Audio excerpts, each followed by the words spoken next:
So let's make a start. Good morning, everyone. Welcome to our webinar series. My name is Chris, Operations Director at Civil Service College.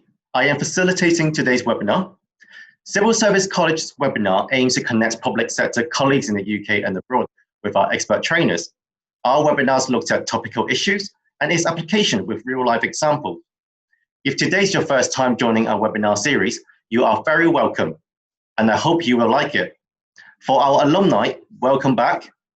Let me start off with a very brief introduction to Civil Service College. We are an independent training organisation that offers professional development to the UK civil service and the wider public sector. As you can see from this slide, we have delivered training to not just the central government departments like Cabinet Office, DEFRA, DWP, but also to devolved administrations like the Welsh Government. And of course, our NHS, as well as local authorities. We had delegates from all over the world, so all over the UK, as you can see from our UK footprint. We also worked with governments across the world. We had delegates from many locations, from the Far East to Africa, and also delegates from Canada. We conduct over 70 types of courses across 7 key categories, ranging from accountability and governance to finance and commercial skills. And today, this webinar on disinformation is taken from our one-day course. Do contact us if you would like to find out more about how we can deliver training for you and your team. You can attend our open courses, which is open to anyone, or we can tailor the training to your specific requirements and deliver at your preferred locations. Not only do we deliver training in the UK for our international audience joining us today, we can bring the training to you as well. We are based in the heart of Westminster, so this is our office, right next to St. James's Park and opposite the Ministry of Justice. Parliament is roughly 10 minutes walk from our office, and the Supreme Court is just round the corner, roughly about 5 minutes walk. Please do visit us once the current restriction is over. Just allow me to just cover a few more housekeeping notes before we start. Today's webinar is being recorded. We will email you the video in a day or two. For your colleagues who are unable to join us today, please feel free to share the recording with them later on. And do subscribe to our YouTube channel so you don't miss out on any of our webinars. Another housekeeping note, if you have a question for us, whether it is on tech issues or regarding the subject, please use the Q&A function. You will either see at the bottom of your screen or at the top, you just say Q&A.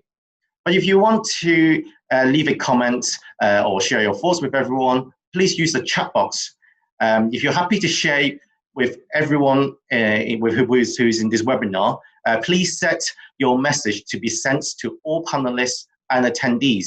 Otherwise, only Amil and myself will be able to read it. If we are unable to address your questions during the presentation, don't worry. We will have some time at the end for some questions and answer. So, today our topic is disinformation. This is very relevant to our current situation. In the UK, we have seen quite a number of disinformation campaigns during this pandemic. I encourage our international audience to write in the chat box what other disinformation campaigns they have come across in their respective countries. We are very pleased to have our expert trainer, Amil Khan, with us. Amil specializes in digital campaigning in a highly contested environment. He has extensive experience working across structures development, operations, and crisis management. He is currently director of Valent Projects, a UK digital comms agency for social impact, where he advised UK members of Parliament with digital communications strategies during the recent general election. Prior to that, he was an Associate Fellow of Chatham House, the Royal Institute of International Affairs, where he conducted policy research related to information disruption, with a special focus on the Middle East and South Asia. He was also a former senior advisor in the UK government on a number of issues. One example is updating the UK military's approaches to communications during humanitarian and peacekeeping missions. Since then, he has been advising a number of overseas governments. So very pleased to have Amil with us this morning. So Amil, could you tell us more about disinformation? Thank you very much, Chris. Sure, I would love to. Good morning, everybody. Am I able to the slides across there, Chris? Yep, you should have the, yep. Great. Okay. So good morning, everyone. This is a really good time to talk about disinformation because normally in my line of work, when we talk about this topic, people kind of glaze over. They've heard something about it. They probably have heard the term fake news, and we'll go into that a little bit more. But because of the current crisis that we're going through, which the WHO also linked to being part of an infodemic. This is a pandemic and infodemic. Disinformation has really become much more in the forefront of people's minds and in the conversations that we're having about the world that we live in and about the problems that we face. So I thought I'd start off with some examples that we might have all have come across, just to put us all on the same page. So if it doesn't, there you go. Right. So we all have come across now, unfortunately, especially if we were in the UK, a situation where perception has become the reality, where whatever people are thinking is you have to react to. And I think a lot of people have been in that position. And we've all seen it when we had a run on toilet rolls in the UK. It sounds ridiculous because it really, from the point of view of reality, it was. Supermarkets were saying we're not going to have a shortage of these things, and our supply lines are good, so there's no problem. Yet everybody thought that there would be a problem with toilet rolls for some reason, and they went out and bought loads of them, and there was a massive shortage, and it was a problem. But it can actually also get a lot more serious than that. So if you're in the UK, you will definitely have come across this character. His name is David Icke, and he's a famous conspiracy theorist. David Icke did a video interview in the early days of the lockdown, where he linked the coronavirus illness, the virus and COVID-19, the illness to 5G amongst all sorts of other conspiracies. Shortly afterwards, we had here in the UK 90 phone masts being attacked, as well as telecoms engineers. Now, I'm not going to put all the blame for that on David Icke there, but clearly when there is a perception of something, in this case, how this massive international global crisis is forming or what the reasons are for it, and somebody is able to form perceptions around that, even though they have no basis in reality, and have been clarified by governments and the companies and other people who would know. Yet we still had a situation where infrastructure was being damaged and destroyed and causing real harm in the real world to all of us. So Chris did a great introduction about me, what I've done. I just wanted to make the point that my sort of guiding force work-wise has been the use and abuse of information in politics. Most of the time, well, for quite a lot of the time, it was abroad in Africa and Asia and the Middle East. But more recently, it's been in the UK, all exclusively actually. And recently, the company that I run put out a report on 5G conspiracy theories and anonymity. So I'm going to make as many of the examples that we use here from that report because it's current and because we have data on it. So feel free to challenge me on those or to ask other questions about those. There'll also be examples from other scenarios that we've seen. So I'm going to start really with how the information environment works.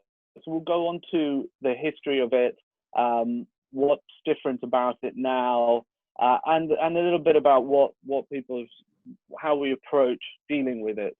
To start with, though, the issue of what allows it, what are the structural reasons why we face this current crisis? and it has been called a crisis, the sort of information crisis that we have in the modern world. In the past, say in the 70s, 80s, in the modern era, information was a very top-down affair. It went in one direction from people who had trust and credibility, and they would be either governments. In the slide you can see news organizations anywhere in the world. They were the arbiters of information, and that information went down to people. And people didn't really have the ability to do much with that information, to share it amongst them. So they might have talked about it over the dinner table or something, and that would be it. There was a very linear process.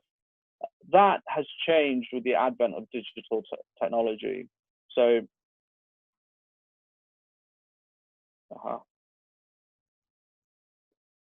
so now, of course, we have social media. So information is connected, has connected us so that we as individuals are not just the consumers, we're also the producers of information.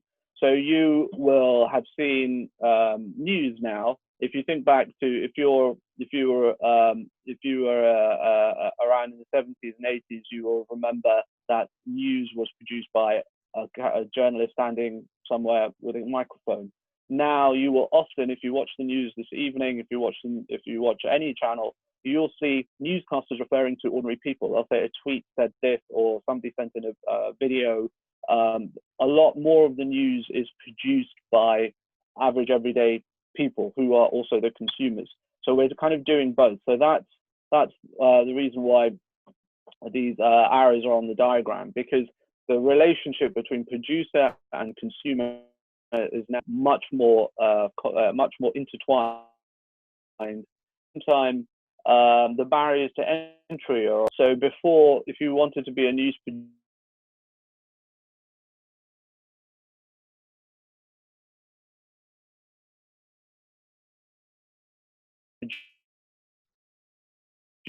Sorry, Amil, I don't know if it's just me or your internet got disrupted just now. Oh, is that better? Yep.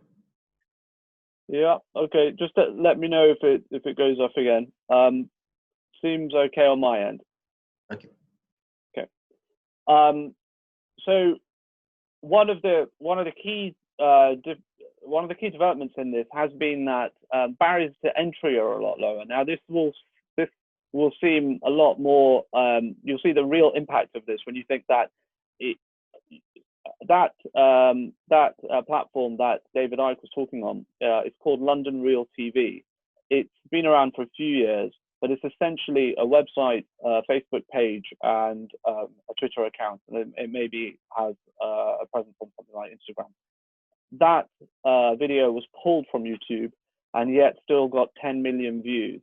So Panorama, BBC Panorama, so flagship programs that were covering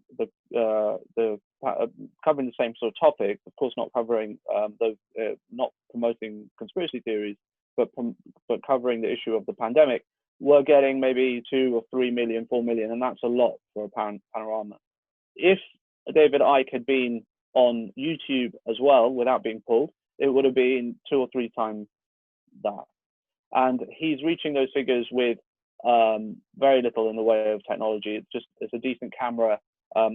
London Real TV has quite high production values if you look at it, but it doesn't take a lot to do that. Another good example recently would be Nigel Farage, who got a friend of his with a camera, films himself on the coast in Kent talking about migrants and talking about invasions and that kind of stuff, and got on a boat, went out, and then accused the French Navy of helping migrants come to the UK. Also, huge amounts of coverage. Essentially, both of those guys are setting themselves up to look like news. They are using the same format, but they're able to do that with equipment that's easily available, with infrastructure that's accessible to all, digital infrastructure.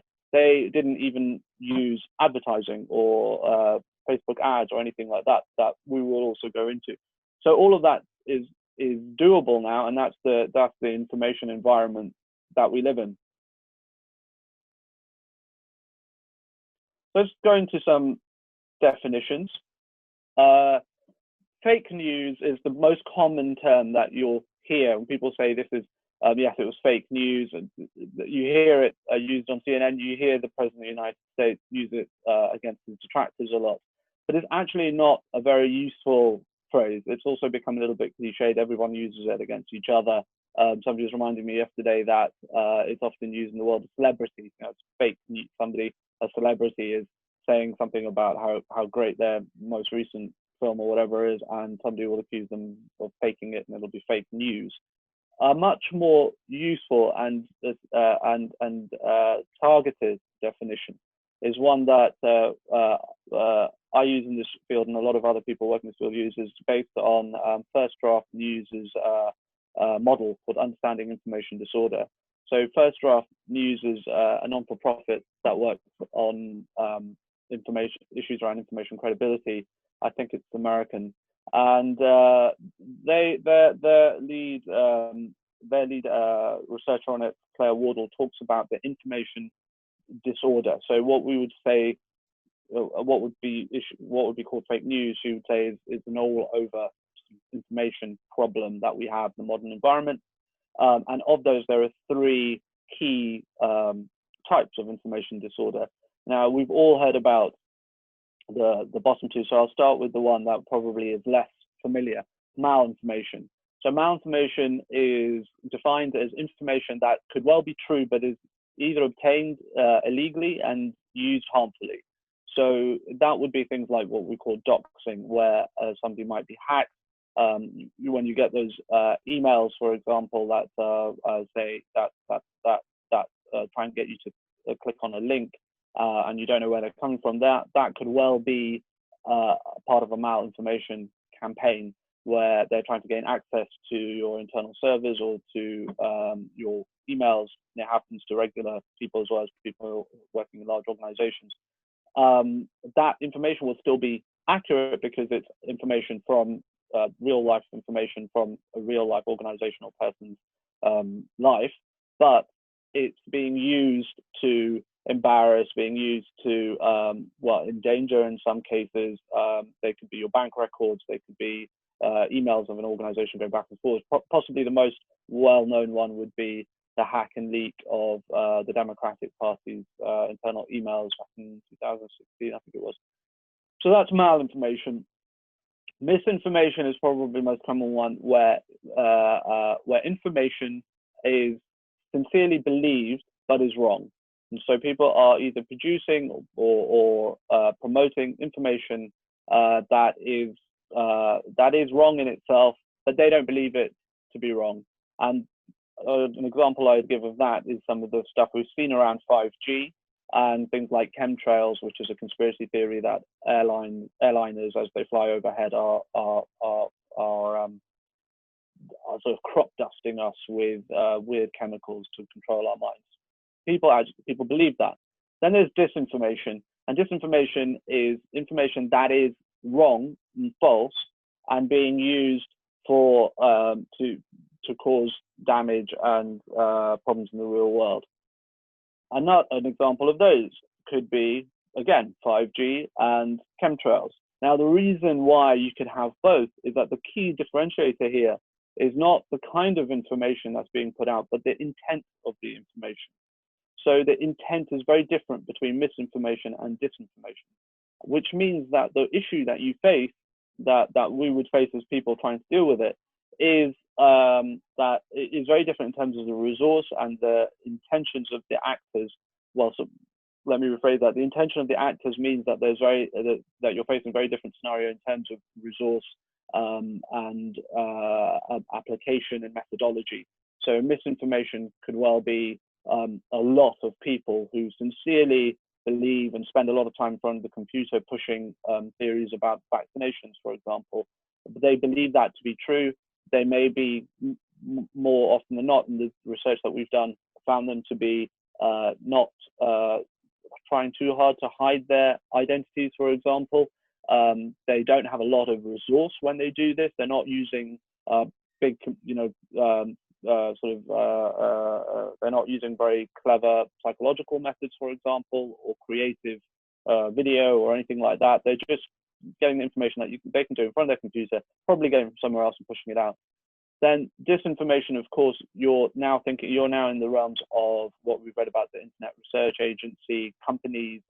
If you read reports from the likes of Bellingcat, or a lot of the very good reports done by the Atlantic Council and other people, they talk about coordinated networks that are often being found and shut down. There was one recent one that was run apparently by the Chinese government, and those require resource.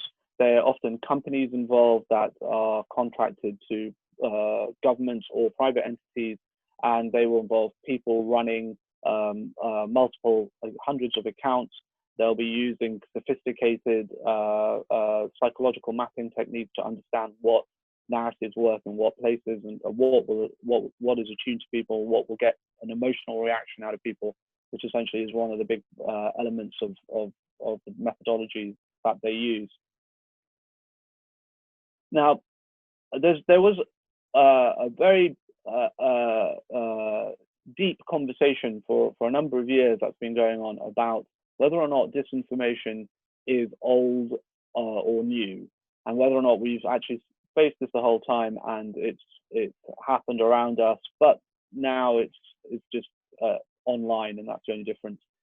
That argument is kind of settled on the basis that it is old and new, but the information environment makes it a very different thing. So, like with most things, we ended up somewhere in the middle. This gentleman here is called Ladislav Bittman. That screen grab is from a New York Times video series on disinformation, which is very, very good. Highly recommend checking that out. And it talks about where disinformation came from and how it's being used today. Very easy to watch and very informative. Ladislav Bittman used to work for the KGB, and he defected to the US. He died actually quite recently, but he is credited as one of the key creators of disinformation, or active measures, as they were called in the KGB. And he has a book that he wrote in the 70s, I think, which is now available for free because the copyright has run out on it. You can download it, and it's called Disinformation: An Insider's View. The value in that Ladislav Bittman offers is an insight into the thinking behind how information can be manipulated for a real world impact. The fundamental principles of those we still see in disinformation, even though the delivery mechanisms are very different. A very famous example was that's discussed in the video, and Ladislav Bittman talks about it in his book, is the rumor, conspiracy theory, call it what you will, that the CIA created HIV and the virus that leads to AIDS. And this rumor was seeded through newspapers that were friendly towards the Soviet Union. So in this case, it's an Indian newspaper that was I think, a mouthpiece for the Indian Communist Party. And they seeded this in various places around the world, and then pushed it and prodded it so that it reached as many people as possible. The idea was still very much the same. This is, as I was saying, about the value that we can get from seeing their methodology. That hasn't changed. It's about identifying particular audiences, understanding the systems of information that get narratives and messages to those people, and figuring a way of gaming that. The real world, well, the current example of that, of course, is the 5G causes coronavirus conspiracy theory that we saw in full effect just a few weeks ago. So what's different now? If the principles remain as they have for a few years, really social media is the key differentiating factor, and this goes back to how the change in the information environment. So obviously we know it's a matter of observable fact that the social media allows actors to reach millions of people at scale. It also allows us, which is less well known, to anyone, marketers, us as individuals, anybody who has the technical know-how to do so, to see how people react to certain bits of information. So you can put out something as an ad, and you can see how people react to it, which people react to it, who clicks on it fastest if you put a video out there, who ignores it completely. That's all data that you can get from Facebook and from other platforms. So that makes for a whole world of opportunities in the world of marketing, and also if you want to use that in politics. At the same time, we're living through a period of historically low levels of trust in traditional information sources. There's many different research papers out there that will tell you that people no longer trust journalists, they no longer trust MPs, they no longer trust governments. So really, all of those sort of basic fundamentals of how we understood the world, those kind of key actors that framed the world for us for many years across the Western world in particular, are now seen as untrustworthy. So that offers, if we see social media as the mechanisms and the infrastructure, the sort of cognitive space where people no longer trust information, the previous information arbiters, then we have a situation where there's an opportunity for other actors to come in. And as we were talking about Nigel Farage, for example, of course, he's set himself up to be that, an actor like that, and other people have done the same, David Icke, and many more. The third point that's really good to remember here is the issue of mobilized public. Also, a lot of research on this.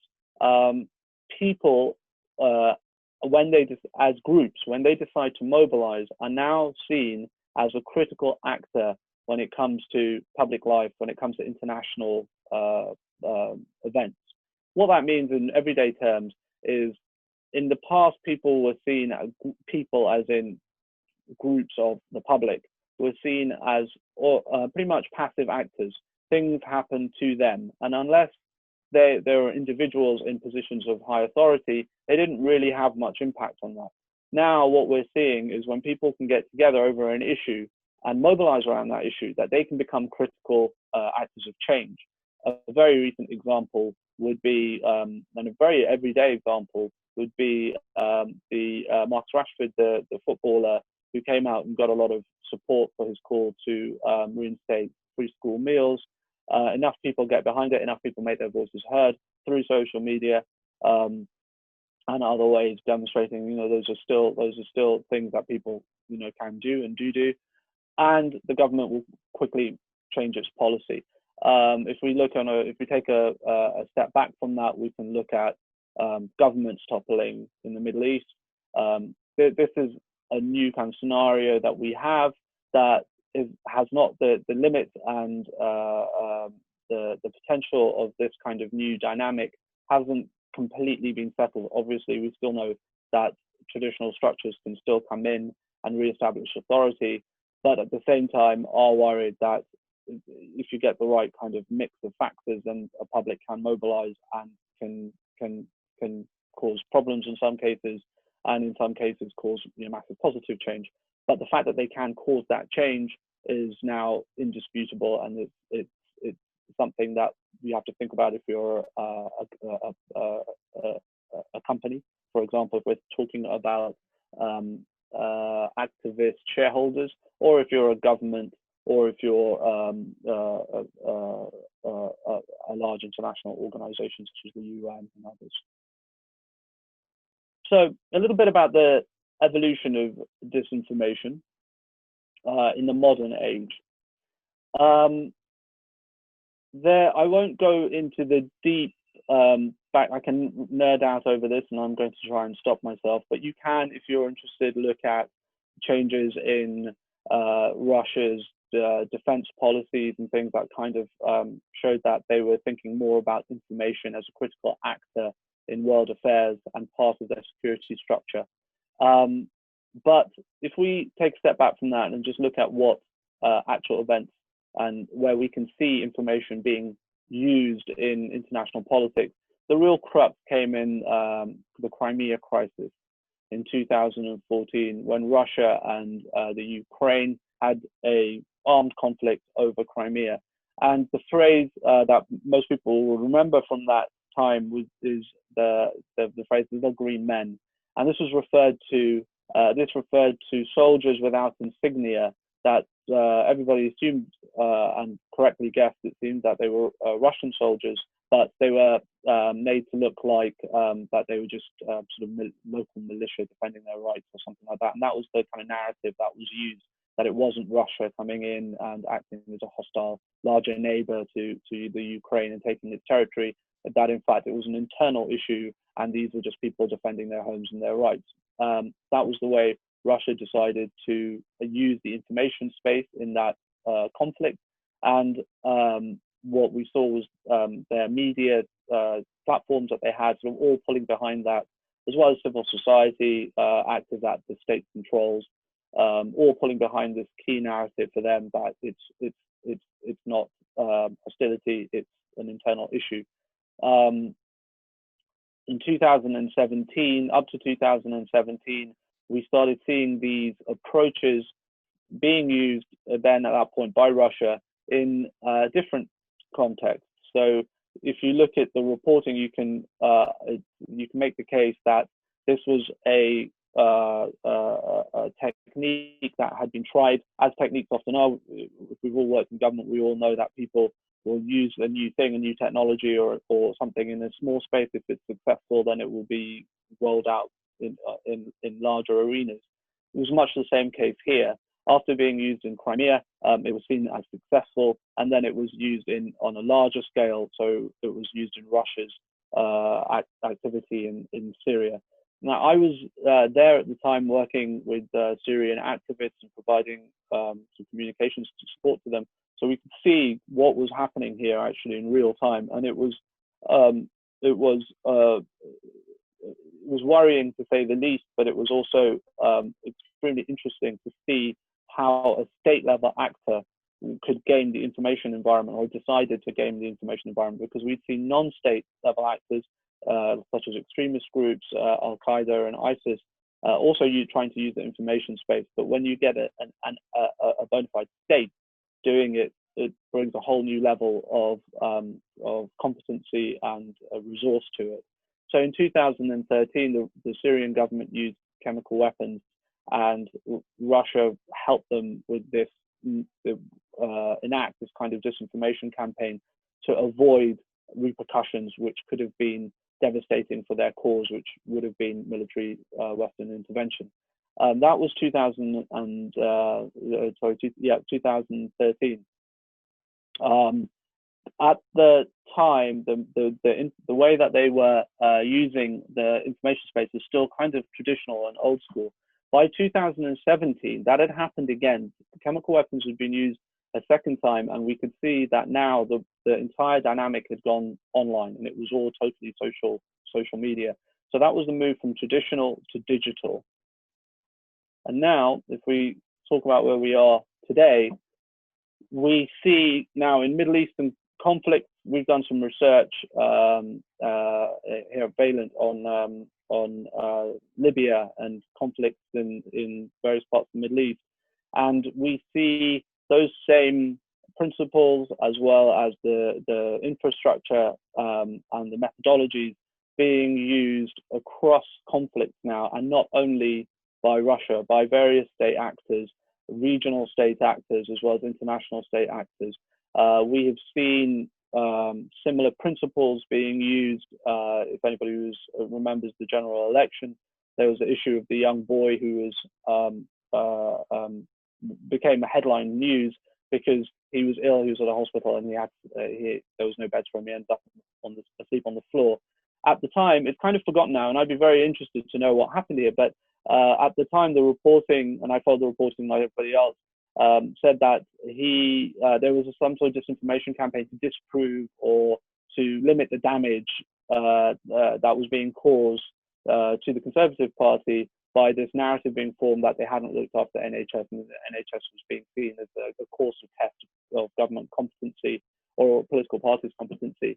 And I remember Newsnight piece on it saying, this is obviously some sort of disinformation, and we don't know where these posts are coming from, saying that his mother was not telling the truth, and in fact, it was all made up.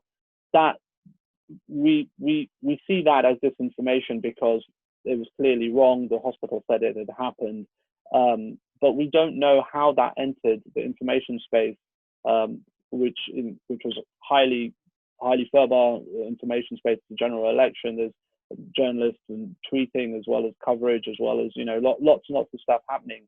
And there was definitely a piece of information that was inserted into the information universe at that point in the UK, which was purposefully wrong. But we don't know at the moment where that came from. So that kind of starts suggesting that this has become, disinformation is kind of evolving into a tool for crisis communications, and it's being used. It has been developed in conflict zones, but it is now migrating elsewhere. And it won't be the same actors doing it, because like everything else, once a methodology seems to work, it can be adopted, adapted. People talk about it online.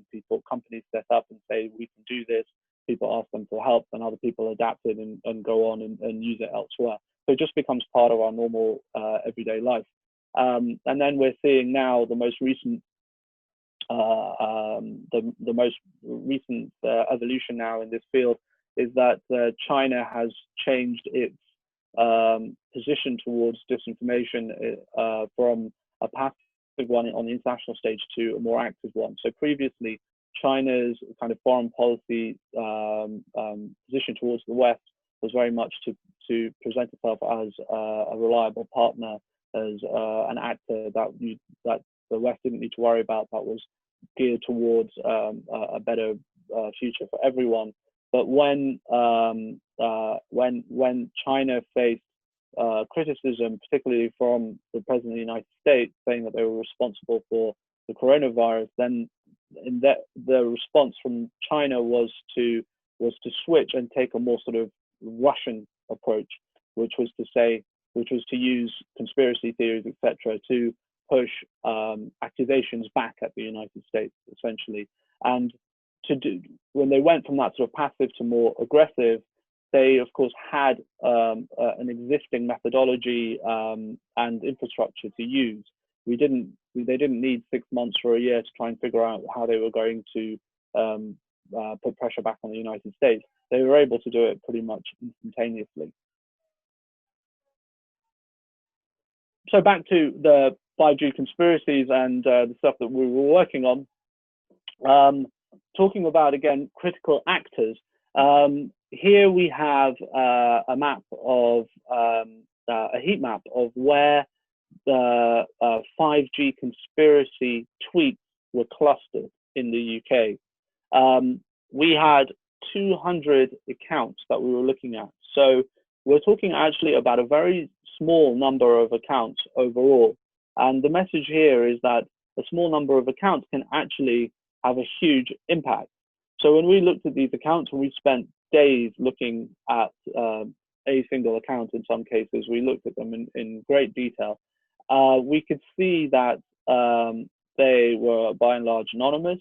They were probably, thinking back to that disinformation definition, they were probably engaged, we'd say, in misinformation, because they had their geo tags on, so which is why we were able to locate them. So they weren't a sort of state level actor trying to purposely hide their tracks, in which case they would have put the geotagging off. But they were engaged in misinformation because it seemed they truly believed this stuff. They truly believed that they were doing their bit to stop people in the UK getting infected by this manufactured illness that was being spread across the country by 5G towers in an effort to mind control us all. They thought that was the reality. As a result, we had 90 plus attacks on mobile phone towers, as I mentioned, and we looked in some cases, although this wasn't a core area of focus for us, we looked to see if there was any sort of correlation between where the attacks happened and where the concentrations of those kind of tweets were. And obviously you can see London there, and there were attacks. Quite a few of the attacks were in that area, in the Greater London area. And the phone masks that were put up, I believe, to service the Nightingale Hospital were also attacked. So you can see a correlation there. In the last few weeks, we've had a lot more. I wouldn't go as far as to say we can definitively say that if people were tweeting in there, then they would go and attack the local phone mast.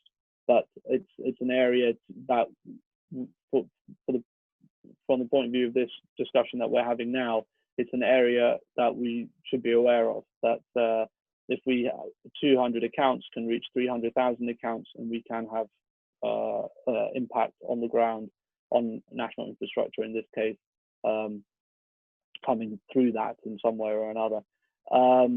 We saw from there that we were looking at a much bigger difference between anonymous and unattributed, we call them, accounts, where people were actually giving their names. But what we could see here definitely was something that academics have mentioned before, where you can get disinformation and information and misinformation combined together in a campaign, let's say. So if, for argument's sake, there were state actors looking to cause problems for the UK in the sort of pandemic situation, then you would see that would be disinformation. But you might well then find a greater number of accounts then coming in of regular people sort of tracking onto that effort, that central effort, and amplifying it hugely. That has been seen across pretty much every successful or effective, let's say, disinformation campaign. It's something that Kate Starbird is an academic in the University of Washington, calls collaborative work. So people will come in and amplify what you're doing. It's the mark of an effective disinformation campaign, because it means, one, that their resource has been amplified, that they're being able to do much more with the money that they're spending, the resource that they're spending. But it also means that their narrative is sticky. If people have cottoned onto it and decided, yes, this is right, we're going to amplify this, and yes, if it reaches people and people want to get involved, it means that it's touched a nerve, to use a phrase. The example of this that really came to fore was during the American election when Donald Trump was elected in 2016. There was coverage about they call teenagers in Eastern Europe using AdSense to write they use articles. They wrote articles which were untrue, or aggregated articles, and then used ads around them to generate money, because a lot of people would come in and click on them. For every click they got money. So they were generating income for themselves and promoting themes and narratives that were helping the Donald Trump campaign.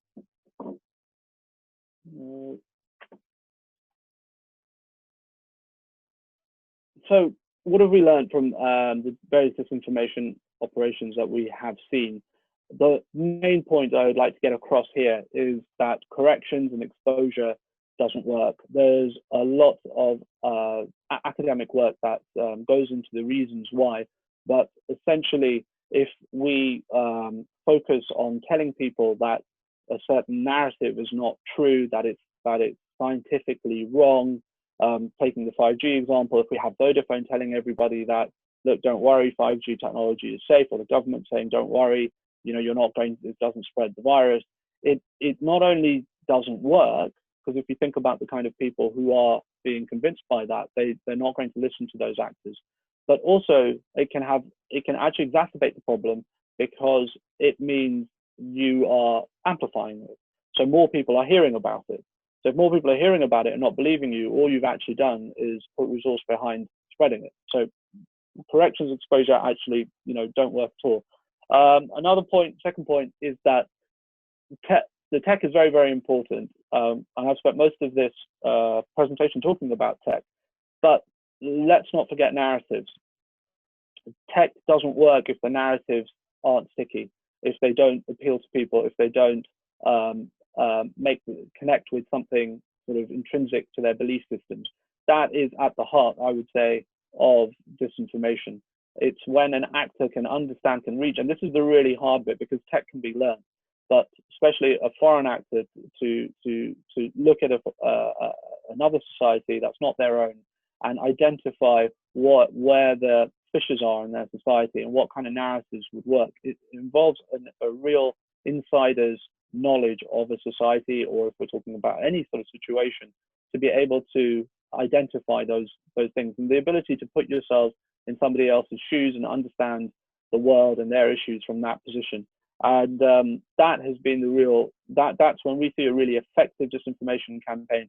And regardless of the tech, we will see a really strong research effort, which is part of the reason that we also work on research, because we think, although it's not the only thing we do, unless the research is solid, and then you're not going to get a disinformation campaign that works. You're not going to be able to stop a disinformation campaign unless you know what narratives it's reaching into. So I often end up advising people to do the research, and it's often not a message people want to hear.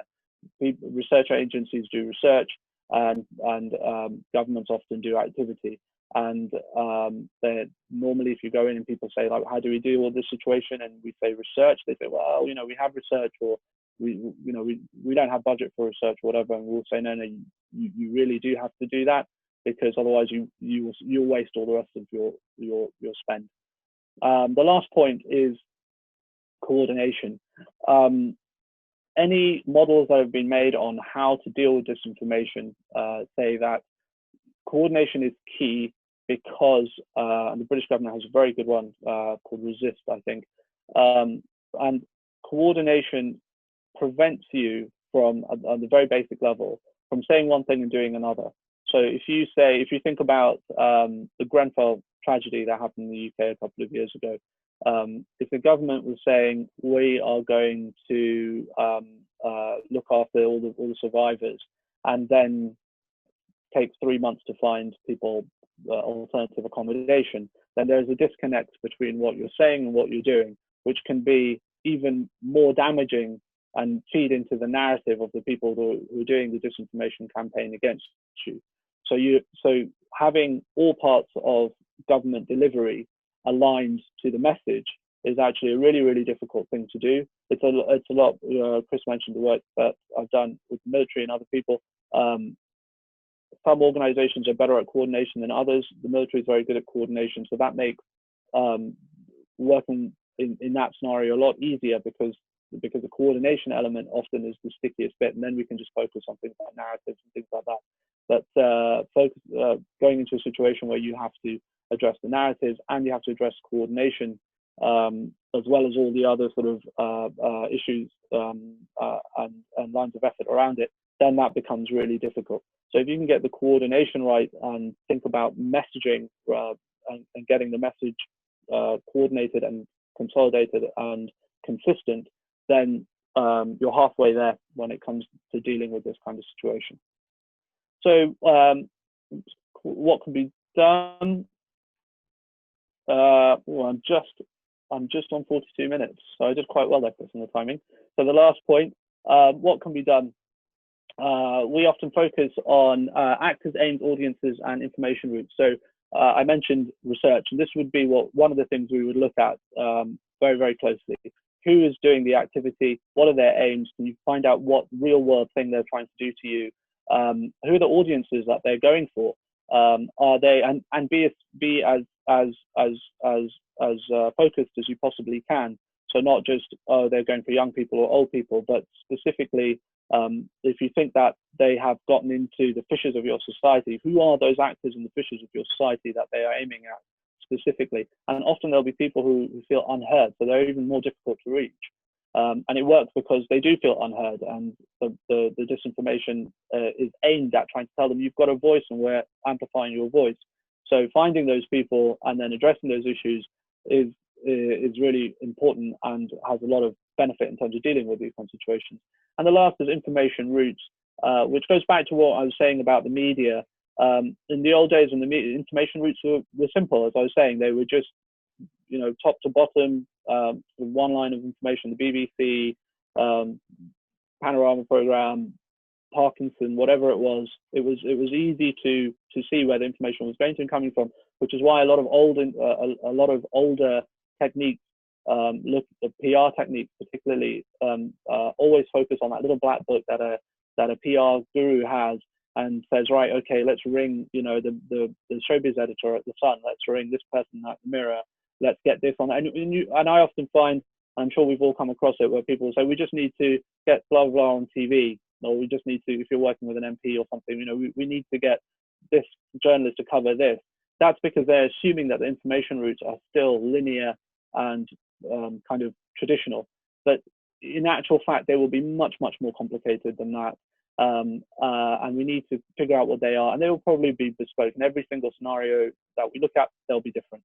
And that last graphic there, just to give you something to think about as a last point, this is this is the information network pre the current Black Lives Matter protest. So this was sort of the long burn discussion in the US going on about police violence. And the orange there are accounts that were linked to the Internet Research Agency. So you can see the wider conversation. And this was mapped by Kate Starbird's team. And they took, very simply, they just got hold of all the accounts that were found by Twitter, and they mapped them with the data that they already had to see where the spread was of those accounts. So you can see they're right in the middle, and they're promoting both sides of the argument.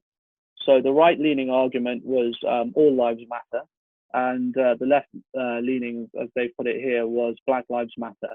And they're in both, and they're not the majority of the accounts, but they're right in the center of both of those discussions. So I'll end there and happy to take questions. Thank you, Amil. I think that's very insightful. And in a way, I think you kind of answered what Claire has asked earlier. She asked, how do you challenge disinformation in communities without appearing to dismiss their perceptions and concerns as not important? I think you're very right to say, correction and exposure really doesn't work. You really need a really good narrative and really understand kind of your audience in the communities. Correct me if I'm wrong, but understanding this from your webinar is that your community is often quite complex. It's like you have different audiences, different, whether it's right-leaning or left-leaning, is that you need to understand them first and then build up a narrative that can go out to them, and depending on who it is that is the best position to say those narratives and have a coordinated approach. Yeah, is it correct for me to say that? Yes, absolutely. If we're talking, I think I live in West London, and I had a discussion with the local authorities here about housing regeneration, and they were facing a situation where there was a disinformation campaign launched by I think people who I think it was about building contracts and things like that. So this kind of stuff is becoming very normalized, and they wanted to get the correct information to the residents about what they were going to do. So in the end, I suggested to them research. And I said, you've got to do sort of ethnographic research and get on the ground. It's not just polling. You're going to have to go and speak to people and find out why they're believing this stuff, why this stuff is resonating with them. And then also you will find as you do that, what messengers are important to them, who do they listen to? And it might be, in that kind of scenario, if you're talking about a very small community, it might be the butcher. It might not be, we're using kind of a high-tech solution, but the actual outcome might be quite low-tech. It might just be a youth club, or probably be several things, but they could be very nuts and bolts, bricks and mortar type stuff. It doesn't have to be a complicated social media thing. And if you can find those out, then actually building a strategy becomes quite it becomes self-sustaining almost. If you know those bits of information, if you've identified those, it becomes a lot easier to go, oh, okay, we need to talk to the butcher and explain, to the butcher, so that every time somebody comes in, he can explain to them, because it might not be, and often it's not, especially in government situations, it's not you as the government, as the local authority, that's going to really be heard in those scenarios, but you might need to facilitate somebody else. Mm-hmm. I mean, is it correct to say that the challenge that public bodies face because of the current trend of a lower trust in traditional information sources that you indicated in the early of the webinars? Like, I think nowadays people have more trust in what they see on social media than what's the government release. And how can like government or even local governments build that trust back in the communities? That's a really big question. I mean, the issue of trust in governments is massive, and is a huge problem. My advice normally to local government, if we're talking to local government or MPs, is focus on yourself. Make the circle smaller. So if you're a local government, it's easier to get people to trust, let's say, the London Borough of Westminster or something, because they will have more experience of dealing with it every day. So there'll be parts of government that they trust, even if people think, people watch the news and say, well, I don't trust government, but they're thinking of, the Palace of Westminster, and they're thinking of, ministers in big cars and stuff.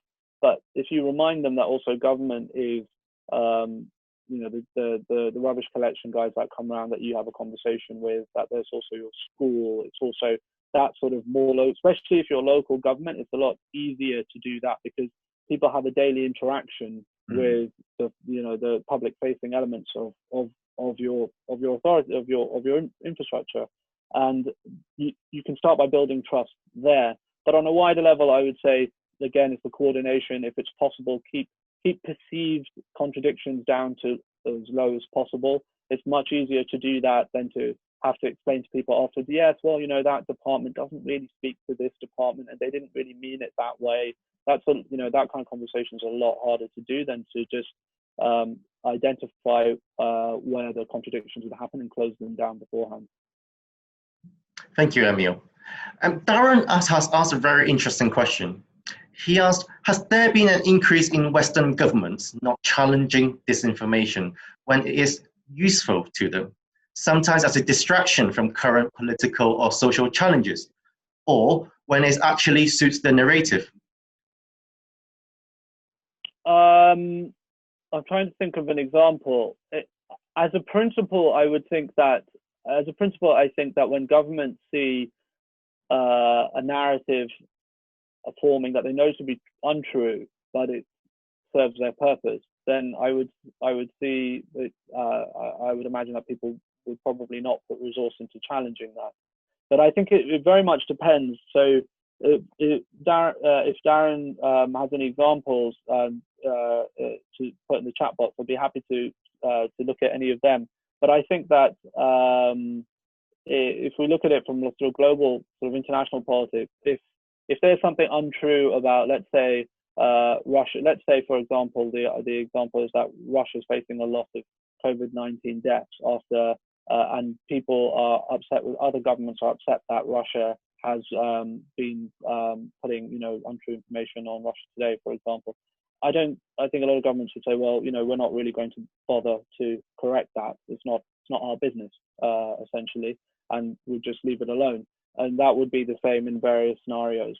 But I think if it was more about a specific, like, say, the misinformation or disinformation was that we're going to have a vaccine tomorrow, and people know that's not true, but it serves government's purpose to say that, to give people hope. I would say in that scenario, I think it would be counterproductive to not challenge it, because at some point people will come back and it will be proven to be untrue, and the backlash will be worse.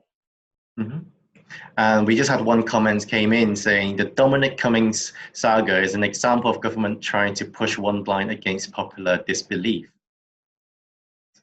Mhm. Let me just ask one more question, if that's okay, Amir. And they're just mindful of the time that we have now. Alex has asked, are actors spreading disinformation amplifying narratives that already exist? Or do they make up a new narratives, whole cloth, which are then spread further? That's a really good question. I think amplifying or amending narratives that already exist. The academic work on how narratives are formed suggests, there's an academic called Steve Corman who looks at this quite a lot. It's really difficult to manufacture a narrative. I don't know, it takes time and it's a collaborative process. Narratives come about over a much longer period of time, and they come about through interplay through various factors. So culture, TV, etc., government, all sorts of different things. So it's not really possible to create a narrative out of thin air, but it's very possible to, and we've seen this with the 5G scenario, anti-vaxxers, which we were looking at for work for something totally unrelated to 5G, has been there for a long time. Mistrust in government and mistrust in big pharma, that it wants to push vaccines on us, unsafe vaccines for commercial benefit. That's a narrative, and that's a very strongly held narrative amongst a particular subsection of the population. So, but to push the boundary on that slightly and to say, well, they're pushing vaccines on us as part of a mind control thing. Oh, okay, then you're just pushing the boundary out a little bit, and that's much more doable in a small period of time. Or to link it, as happened with 5G. So previously not that connected, but to say to this community of people who believe in the anti-vaxxer theme, and say, oh, well, you see that 5G thing that they're pushing out, that's only become an issue in the last year. That's part of our problem. That's another example of them pushing this mind control, whatever the underlying theme is, on us. And then it incorporates it, I think is the best word to use. Incorporating events into an existing narrative is very plausible and happens quite a lot. Generating a brand new narrative, that's much more difficult, and I haven't seen that very much. I see. I guess that's where you incorporating it gives the narrative more credibility in a way, rather than create something from thin air where people might be able to tell it's completely false.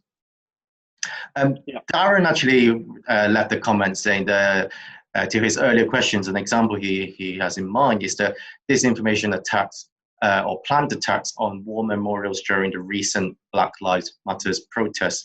He doesn't recall the government challenging this. So that was what he was thinking about. I got a lot more questions. Unfortunately, we don't have time to answer that, so I'm just going to probably just briefly just mention what other questions people have asked. Someone asked whether the Brexit poll result is an example of unchallenged disinformation over a long time. Someone mentioned about the farmers' unions has posters stating we are feeding a nation, but factually they are not. So there's a lot of questions actually just about how can we challenge disinformation campaigns. With 1 hour webinars, we can only really focus on really understanding how a disinformation campaigns work. But if you want Amil to really help you to develop a strategy to counter these disinformation campaigns, do get in touch. Amil can tailor something suitable for you and your team. It could be our usual one-day course, or could be a briefing sessions that he specifically prepared for you. So do keep in touch. I think these are very interesting topics and very relevant for all of us in the public sector. Thank you very much, Amil, for your time. I think it's very insightful. Just before we wrap up, do sign up to our training alerts so you can sign up for our future webinars. We got some leadership webinars coming up in the next few weeks, and hopefully in July we will have some that's on business case. So especially for this time of crisis, that making a business case may become more challenging than before. So before we say goodbye, if I could just ask everyone to just give us some feedback, whether you found this webinar useful or okay or not useful, not relevant. This will help us to improve our webinars for the future. So please give us your thoughts. Ooh, yep, can see them coming in. And finally, do stay connected with us. We are on most of the social media platform.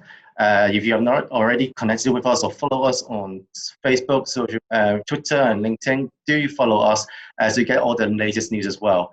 That's it for now, and hope everyone stays safe, and see you all very soon.